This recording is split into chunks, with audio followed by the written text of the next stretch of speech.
जी sir, हमारे पास यहाँ पर सवाल में ये कहा गया है, ठीक है, कि एक हमारे पास बेसिकली बॉल है, right. A ball to rolls without slipping over a rough horizontal floor with basically velocity जो v not is equal to 7 metre per second. एक बॉल है, वो एक मतलब कि इनफ तो रफ सरफेस पर प्योर रोलिंग कर रहा है, राइट। और प्योर रोलिंग में बेसिकली उसका वेलोसिटी है 7 मीटर पर सेकंड, तो एंगुलर मतलब की वेलोसिटी उसका होगा बेसिकली 7/r होगा, राइट।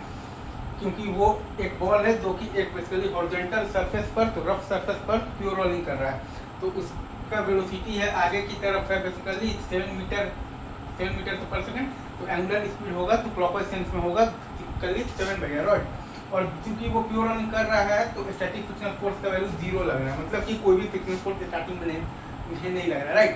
मतलब कि कोई भी फ्रिक्शनल फोर्स आपका बेसिकली स्टार्टिंग में नहीं लग रहा है, राइट। और वो बेसिकली एक आपके पास बेसिकली एक वॉल से टकराया है, राइट। एक आपके पास बेसिकली स्मूथ वर्टिकल वॉल से टकराया है जिसका की E बराबर 0.7 है, राइट। E बराबर 0.7 है। तो टकराने के बाद तो कुछ टाइम तक तो स्लीपिंग करेगा, जैसा कि ये केस में हो रहा है। कुछ टाइम तक तो स्लीपिंग मतलब होगा, लेकिन वो स्लीपिंग के बाद बेसिकली जब बॉल फाइनली जब प्योर रोलिंग स्टार्ट करेगा तो तब का आपका basically speed of the ball क्या होगा, यही हमें निकालना है।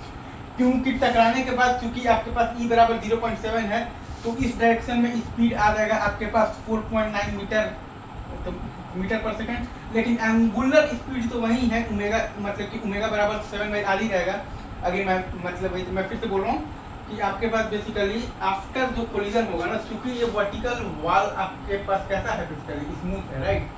क्योंकि ये वर्टिकल वॉल आपके पास कैसा है बेसिकली स्मूथ है, राइट। तो आफ्टर कोलिजन तो ये वाला स्पीड 4.9 मीटर पर सेकंड हो जाएगा, राइट। तो ये वाला स्पीड 4.9 मीटर पर सेकंड हो जाएगा, राइट, क्योंकि E बराबर 0.7 है, लेकिन एंगुलर स्पीड वही रहेगा तो 7/r। तो कुछ समय तक स्लीपिंग होगा, लेकिन फिर आप देखिएगा तो काइनेटिक फ्रिक्शनल फोर्स लगेगा ये वाले जो केस में आपके पास बेसिकली तो क्या लगेगा, Fk इज इक्वल टू लगेगा आपके पास μmg लगेगा, ठीक है सर। ये डायरेक्शन में लगेगा, राइट। तो जब फाइनली जब प्योर रोलिंग जब स्टार्ट होगा तो तब का आपको बताना है कि स्पीड क्या है, ठीक है सर। तो ये पॉइंट P के अबाउट अगर आप देखिएगा ना सर, तो काइनेटिक फ्रिक्शनल फोर्स आपका जो है वो ये पॉइंट P से पास कर रहा है। तो काइनेटिक फ्रिक्शनल फोर्स का टॉर्क अगर आप देखिएगा तो बेसिकली तो वो ये पॉइंट P के अबाउट क्या है, 0 है। मतलब कि आप बेसिकली पॉइंट P के अबाउट एंगुलर मोमेंटम कंजर्वेशन लगा सकते हैं।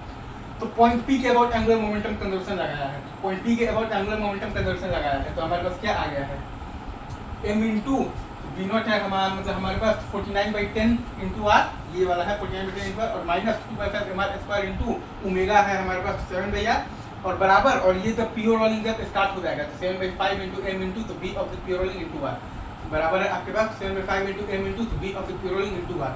तो यहाँ से आपके पास बेसिकली तो v प्योर रोलिंग का वैल्यू आ गया है 3/2 मीटर पर सेकंड।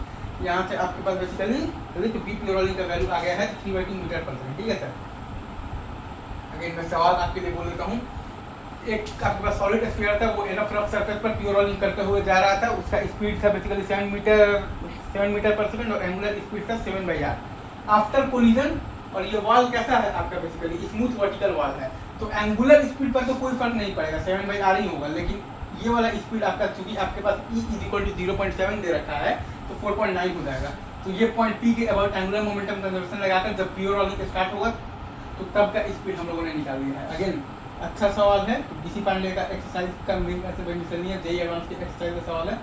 तो आई गेस मतलब कि इस टाइप का सवाल मैंने ऑलरेडी तो ले रखा है। इसमें खाली एक कॉन्सेप्ट है कि कोलिजन के बाद खाली लीनियर स्पीड पर फर्क पड़ेगा, एंगुलर स्पीड पर कोई फर्क नहीं पड़ेगा, क्योंकि वॉल दे रखा है आपके पास बेसिकली स्मूथ है, right. Thanks lot guys, love you guys.